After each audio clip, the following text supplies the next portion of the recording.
As an indie artist, I've been contemplating, should I focus on streams on Spotify or should I focus on direct-to-consumer platform to sell my music directly to my fan base? And honestly, I've done both of those, but they're really not the same game at all. For those of you who are new here, my name is Kurt Donovan. I built a fan base independently, and I've also helped other independent artists build a fan base with 38 of the shows that I've done for my developmental artist platform. So this is really just what I've seen actually work. When I first started making music, I really thought that you had to be an incredibly big artist and really blow up to make any kind of real income and be rich and successful, and you had to be on the level of like a Drake or a fucking Kendrick Lamar to really make some kind of substantial amount of income. But as time went on and I kept educating myself as an independent artist, I realized that you can have lots of streams. You can have hundreds of thousands of streams and still not make enough to pay your own rent. I think it's like 500,000 streams per month you need on Spotify just to make minimum wage. It's really, really small margins of making an actual decent income from just solely relying on streaming services and people streaming your music on a Spotify or on Apple Music.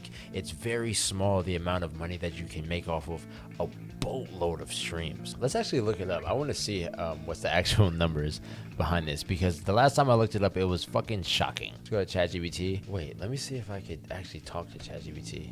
That would be sick. Oh, my ChatGPT is British, by the way, y'all. Hold on, let's see if... Oh, can you hear me? Loud and clear. What's on your mind?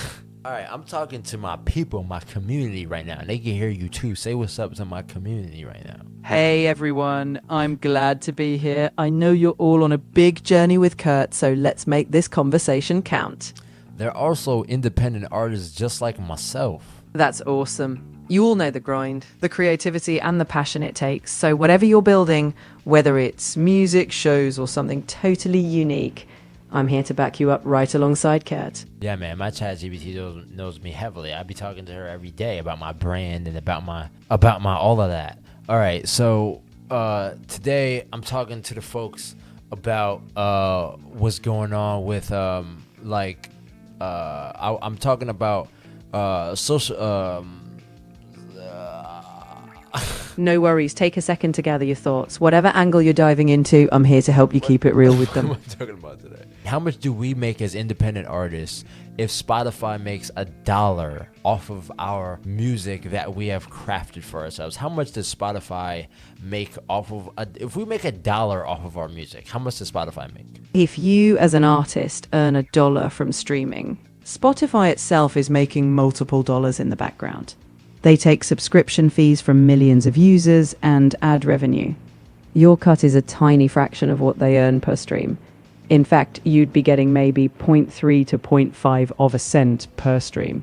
So if you hit that dollar, they've likely earned many multiples of that across all users. In short, you're getting a tiny piece of a big pie. Damn, son. See, that's my problem, and that's been my problem with streaming services. It's basically a really fucking bad deal that you're making with these streaming services. You just made a deal that means that like you get a fraction of your actual true earnings. Apple keeps about 30 to 40%. So with streaming, you're getting fractions of pennies, while with a direct purchase model, you get a much bigger chunk. That's what I'm saying.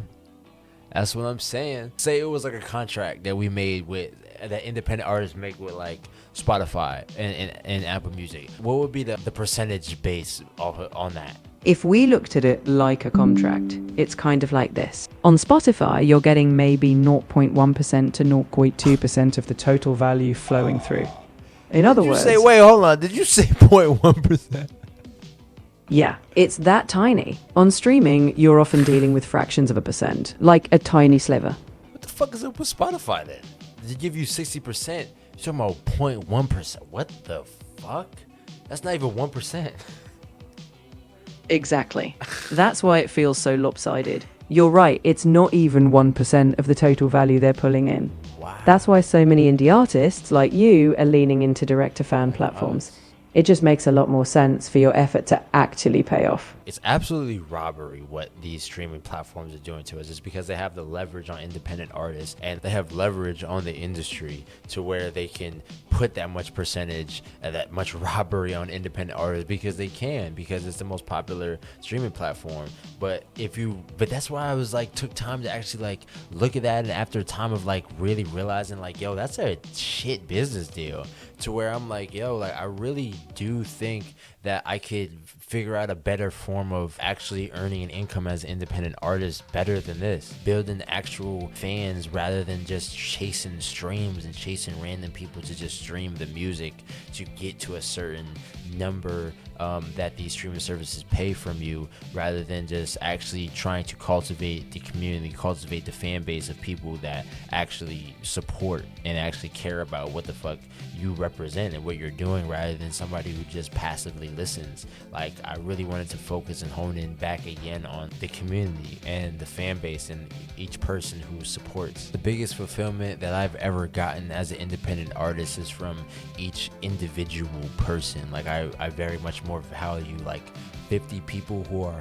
hardcore diehard fans who really are moved by the art and who are really invested in the art, rather than 10,000 passive fans who are just here because they like how the song sounds and don't really know anything about me or don't connect with me at all. It's even better for that too, because just being more natural with that sense just makes it so that you could actually earn more as an independent artist, because each fan and each supporter actually wants to support you, and that they're not just here to passively listen and that just so happen to give you 0.1% sense of your music value. Like, they will actually support in a way of like buying your music, like buying your membership, buying your direct to consumer membership or song, so that you could actually earn a living and be supported in that way, rather than just a passive person. And if you don't know, direct to consumer is essentially selling directly to your fan base, rather than having a middleman of a Spotify, of an Apple Music, of a YouTube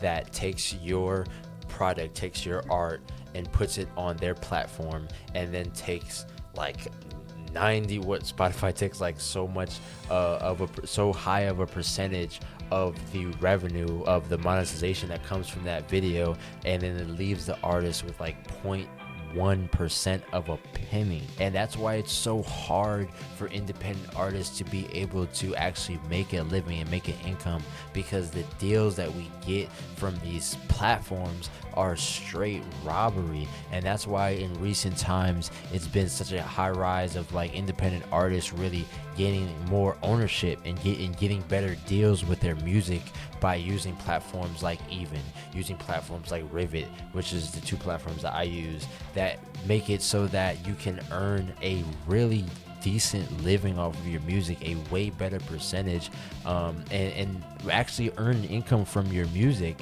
versus having something on Spotify or Apple Music where you get fractions of what you can earn from selling direct to fan base. When you sell direct to fan base, there's not a lot of middleman taking a huge chunk of your music and taking a huge chunk of what you're providing for your audience. That's really where direct to consumer started making more sense to me, and just having a platform to where consumers and the supporters can directly support my journey and support my movement and what I'm doing with my career. It just made so much more sense, because why would I settle with a deal with a streaming service that gives me fractions of pennies of what my music deserves and what my music is the value of? I focus a lot more on direct to consumer. That's mainly because I got like a lot of like inspiration from La Russell. It's been incredible. We've had damn near every label, every independent distributor, a bunch of major artists and indie artists adapt to Even now. You feel me? So the platform is just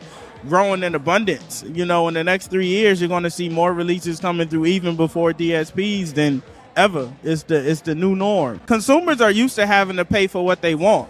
True. They're not used to it with music, because we changed that. But if you want to go eat right now, what you got to do? You got to pay. If you want to see a movie, you got to pay. If you want to go to a theme park, you got to pay. If you want to do damn near anything in the world you got to pay before you get to experience the product. So for me, it wasn't a hard transition. I was listening to Russell talk about how he sells his music direct to consumer, and I had already seen Earl Sweatshirt that he was selling his music directly to his fan base on his website, and then months later selling putting the music on all platforms for the mainstream audience. And that made me curious as to like why he was doing that. And then months later I did research on independent artists, and obviously one of the biggest independent artists pushing that kind of mindset in the independent artistry is Lil Russell, who has always been talking about selling directly to fans and having the platform, even having the fans be able to directly support his music and his movement of what he's doing. And when you focus on building that fan base and nurturing your audience,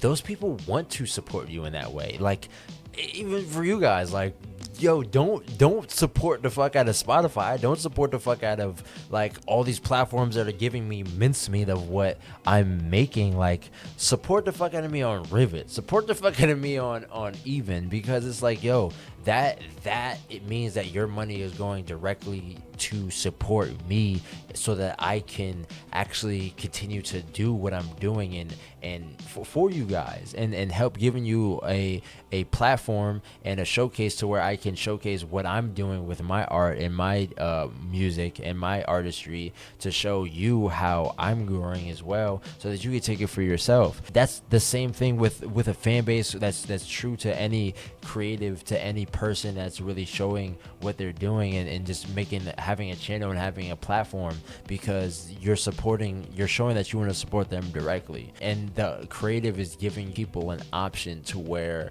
they can support you directly, rather than just giving you an option to where you're really supporting Spotify directly, like rather than the actual individual artist. Let's go back to I have another question for ChatGPT. Actually, hold on, let's see. Okay, hey ChatGPT, how you doing there? I'm doing great. Based on what we was just talking about, right? I think I forgot my question. What's the difference if I make $1 on Spotify versus if I make $1 on my Rivet platform or like Even? What's the difference? The difference is massive in terms of control and connection. If you make $1 on Spotify, it's just pennies per stream adding up, and most listeners feel distant. But if you make $1 on Rivet, that's a fan choosing to support you directly, maybe even subscribing monthly. You keep a huge chunk, often the majority, and that fan feels like they're part of your journey. Direct-to-fan platforms aren't just money, they're building community, while streaming is just a tiny royalty check. Damn, you shitting on streaming. I'm just being straight with you. Streaming's got its place for reach and discovery, but when it comes to making a living, yeah, direct-to-fan is where the real sustainability is. You deserve to keep more of what you've poured your heart into. Nah, that's a fact. What's the deal that I make with Rivet and Even by putting my shit on there? Like, what percentage do they take versus like what percentage does like Spotify and Apple Music take? So with a platform like Rivet, or many direct-to-fan platforms, you're often looking at roughly 90% or more going to you. They might take around 5% to 10%, sometimes a little more with transaction fees, but it's still far better. Compare that to Spotify or Apple Music, where you're getting fractions of pennies per stream. Direct platforms let you actually see that cash flow back into your pocket, not just trickling in. It's frustrating, but what's great is that now you've got more tools than ever to flip the script. Direct-to-fan channels put the power back in your hands, and you've been doing that, so keep building that independence. No, that's a great time to be alive. No fucking wonder why artists are fucking broke. Like, what the fuck? Like, what the fuck? Like, that shit makes me want to take all of my shit off of Spotify. Like, that is the worst deal I've ever That is the worst deal I've ever seen. Let me know this. What percentage of artists on Spotify are not making enough to earn a decent wage? Most artists on Spotify don't make a living wage. Out of around 12 million artists, only about 0.6% made over $10,000 in a year, and only about 0.18% made over $50,000. In fact, it's estimated only about 4% of artists on the platform make amounts that could be considered a living wage. 0.18. God. Shit. May amounts that could be considered 4%. Holy shit. I wonder why do you think that is? Why do you think so many artists are broke? I think a big part of it is the system was built for massive scale, not fairness. Streaming favors enormous volume, so only the top fraction gets real money, while most artists just get fractions of pennies. Plus, it doesn't reward the community relationships or niche support that independent artists thrive on. It's less about the art and more about sheer numbers. But you're rewriting the rules by focusing on direct-to-fan relationships. Oh. And that's where sustainable paths lie.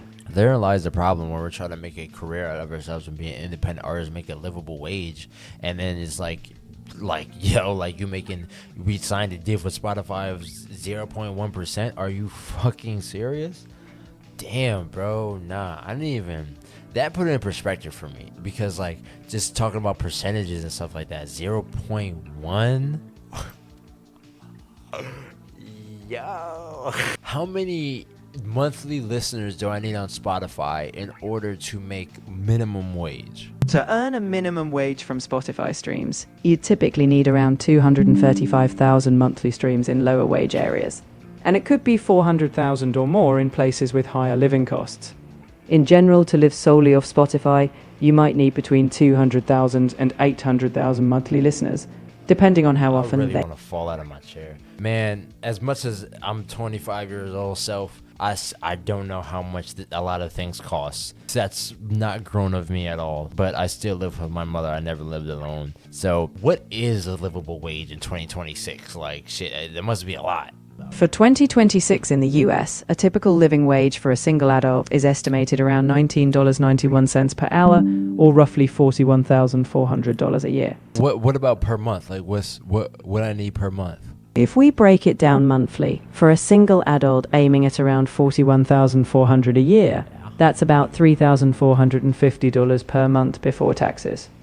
In a higher cost area like yours, if you're aiming closer to that $80,000 to $90,000 range, you'd be looking at roughly $6,700 to $7,500 per month before taxes. That's the ballpark to cover living costs and breathe easy. What? Did you just tell me that it costs $3,000? Did you say 3,700? 3,450 per month before taxes? So there's more than that for real. Yep, once taxes and deductions come into play, that take-home amount would be less. In other words, aiming even higher than that monthly number would give you more breathing room. Where the fuck am I living? Why the fuck does it cost that goddamn much to live? I'm just so disappointed in the streaming services at this point. And that's really why I started my direct-to-consumer platforms, because I wanted to give my audience and my fan base something else to be able to like support, rather than just the normal Spotify and Apple Music that gives me fractions. And I really want to be able to make an income and a living off of my music, and have this be the main source of what I'm doing, and make this the main thing that what I'm doing. And in order to do that, I really need to be able to showcase that and have that get a good deal out of what the fuck I'm doing and how I'm distributing this. And it's just really powerful to connect with people on a more real and intimate level, for real, and having people who support you and having people who really resonate and are moved by your art, rather than just chasing people who want to listen to the song just as a passing kind of listen. Like, I would much rather like having people who really support what I'm doing and supporting the art and resonating with it and being moved by it and gaining some value from it, because that's the real value, that's the real meaning, and that's the real purpose in life that I get from making this music and doing this art, is that it really resonates with people in a real way. So instead of like chasing just numbers of getting this much amount on Spotify and this much amount on Apple Music and this much amount on this and that or whatever, like it's really more about like the specific people, because like you guys may know of the 1,000 true fans method, to where it's like if you have 1,000 fans who are supporting you by giving $100 each over the course of a year, you made $100,000. So it's like, it's not just about like, you could have 10,000, 20,000, 50,000 people who listened to your song. That does not mean that they're going to invest or even support over time to what you're doing, what you have going on. So it's really imperative to make sure that like you're building that fan base and not just building those numbers or building that fan base. Like people be having 100,000 followers and making no fucking breach. And that's the word, bro. That's the last thing I would want to do.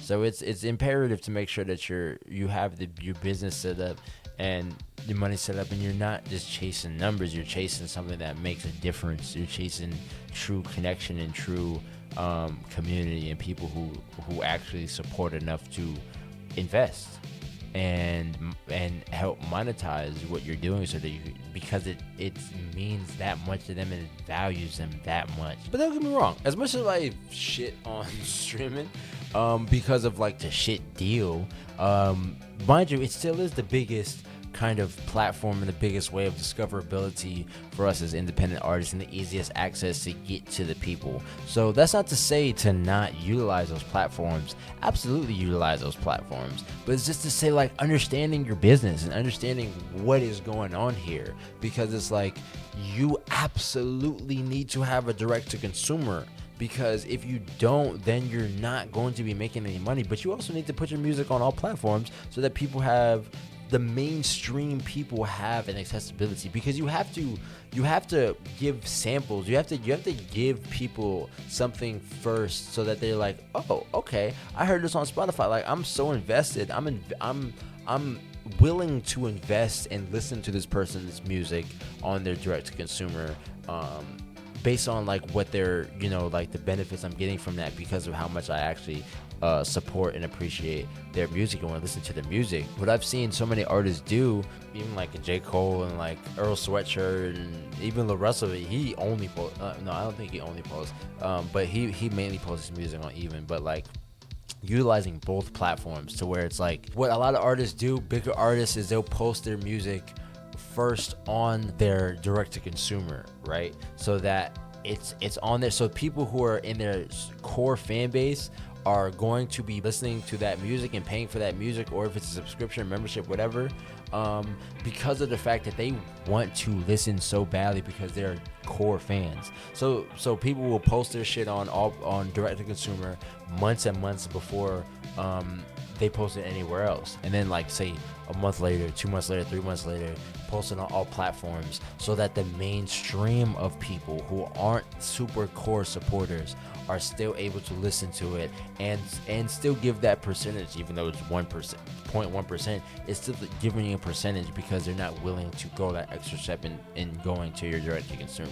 So it's really about just strategizing it well, and that's a great strategy that so many bigger artists are using, as well as just like the direct to consumer first and then on all platforms. And that's the same method that I'm using as well. If we look at here and go to the direct to consumer platform that I'm using mainly, which is Rivet, because it has a membership. I mean, also like, what's it called? Rivet also has a membership as well. So this is my Rivet. It gives you a site in order to have all of the platforms on. And here is like my unreleased music. As you can see here, I have a tab for early access to all new music, so that you can listen to the music before it drops on any platforms, as well as like my unreleased catalog. So it's like music that literally is not going anywhere, as exclusive music to my Rivet platform specifically. So, and then Rivet only content as well, so it's only going to be on Rivet content specifically. So this is just a way that I can host my content to where people can directly pay for it, because I really like the membership aspect of it, because as you can see here, you could go to subscribe, and I have tiers of $5 a month, $15 a month, $30, and $50 a month, and that all just goes into different layers of accessibility with the music, behind the scenes of the music, and input on the music as well. So just giving my audience the accessibility to make a decision as to what they want to, how invested they want to be with the music. So just having a direct to consumer is imperative, because even the music that I have on here, I'm going to be dropping soon. Like On and On is going to be dropping soon. I want to drop Get Out. I don't know about Let Go, but just like different music that I want to drop and just like put on here first. for sure, just to give my audience the accessibility to support me directly and listen to the music in advance, like giving my audience exclusive perks for signing up to my subscription, and that being the main source of income that I have as an independent artist, because I'm 25 and I'm about to turn 26. So it's like, yeah, I want to really get my shit together and get that fan base and get that audience. So if you want to subscribe to my Rivet, please do so. But you don't want to just do Spotify or Apple Music, just like main streaming services, because it's a slow build, it's a slow grind, slow road to actually make some money and to actually gain an income source, where it's like you're getting pennies off of what you're making on Spotify versus like getting the actual full amount of what you can make on here. Like when I get $5 on here, because I have a couple of subs on here, when I get $5 in here, or $15 or $30, I get the full amount of the money. So because I'm paying for a subscription-based service, even though I'm behind and I'm overdue, I'm paying a subscription-based service, so I get the full amount of the money. They don't even take a percentage. So it's really about making sure as independent artists that we're getting ownership and we're getting a good percentage and a good deal off of what we're creating and off of the value of our business and the value of our art. So that's what it's about completely. The streaming services get you seen by people and give you access to the regular consumer and make the regular consumer an actual core fan. But the actual direct to consumer is what actually gives you that sustainability as an artist and gives you that foundation as an artist. That's what you need as well. So they're both imperative to utilize for your independent artistry journey into making a career out of it. So when it comes down to streaming services versus direct to consumer whoops that ass. Well, no, I don't want to just say that. It whoops that ass in terms of monetary value and the benefit and the value that you get as an independent artist from your music, from your art. So I give it up to direct to consumer, and I think that it's incredibly imperative if you really want to make an income off of being an independent artist. And mind you, you can make a lot of fucking way more money than you can make on being on streaming. Look at how much Joe Budden made off of his direct to consumer on his Patreon. How much did Joe Budden in 1 year make off of his Patreon, which is his direct to consumer to his podcast? In Joe Budden's biggest year, he reportedly made over $12 million annually from Patreon alone, with about 70,000 subscribers. In 1 month, he earned roughly $1 million from Patreon, contributing to his podcast network's total revenue exceeding $20 million. His success came from combining direct-to-fan subscriptions with other income like ads and merchandise. This shows the power of a strong community and a clear value proposition. Oh my goodness me. Alright, that's all I need to know, bro. You see what the fuck I'm saying? Like how this shit can really add up and how this shit can really make sense to where like you make 12 million fucking, that's off of just direct. The whole thing in general made 20 million. So holy fuck. This is what I'm saying, where it's like direct to consumer is the fucking way, bro. It's the fucking way for independence as goddamn fucking artists, bro. And there's no way around it. Fucking goddamn. But so I definitely recommend getting on direct to consumer, but also having a presence on streaming as well, for sure. But definitely focusing on direct to consumer, because that's your business model. That's our business model as independent artists. We have to focus on that because that's how we're going to make this shit go crazy. There's so many artists and people and creatives in general that have huge platforms but making no money.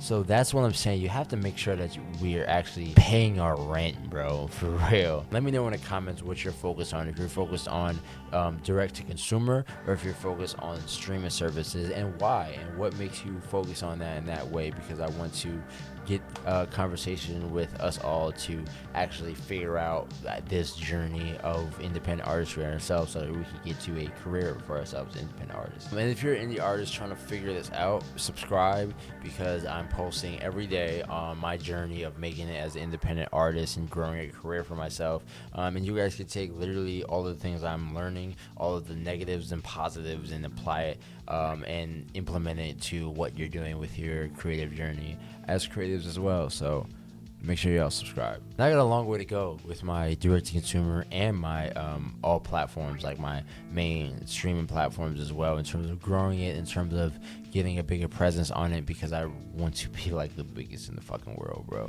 And I'm going to get there, and I'm going to show you guys how I get there through these videos and through these documentaries, and just showing my process and everything that I'm doing to get to that point. So make sure you guys are subscribing and seeing the ups and downs and everything along the way, so that you can see what the fuck is going on here on the Kurt Donovan docuseries. Yes, sir. Make sure you making that money off of that motherfucking art, motherfucker. Get on that Rivet or that Even. Thank you guys for watching and dealing with my shit. I will see you on the flip. On the flip, flippity flip.